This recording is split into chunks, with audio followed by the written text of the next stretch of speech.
Alright, so there's this guy, and his wife's been nagging him about doing some chores around the house for years.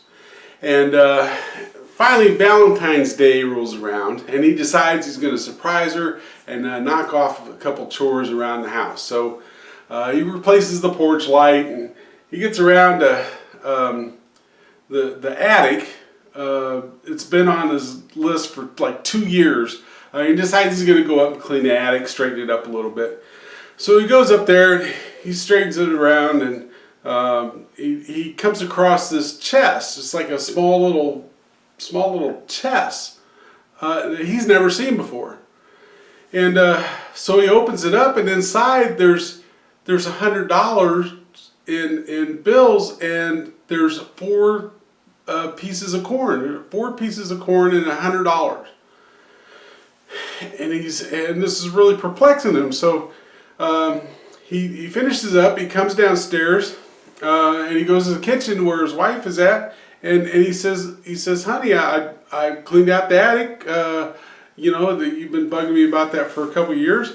But while I was up there, I came across a small chest with $100 and 4 pieces of corn in it. And he says, I've never seen it before. Do you know anything about it?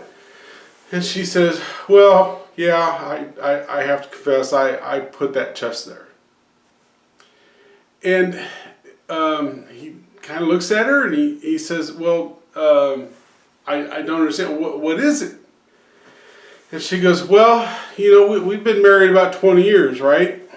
And he's like, yeah. And he said, well, you know, we've gone through some good times and some bad times, and I have to be honest with you. There was a few times when I cheated on you. And he's like, well, that's quite a shock. I'm not too happy about that, but we've been married 20 years, and most of it's been good. And okay, 4 times over 20 years, I guess I can learn to live with that. But that still doesn't explain this chest and the $100 and the 4 pieces of corn. And she goes, well, every time I cheated on you, I put a piece of corn in the chest to, you know, remind myself that I was unfaithful. The guy's like, okay, well, but what about the $100? And she goes, well, every time I got a bushel, I sold it.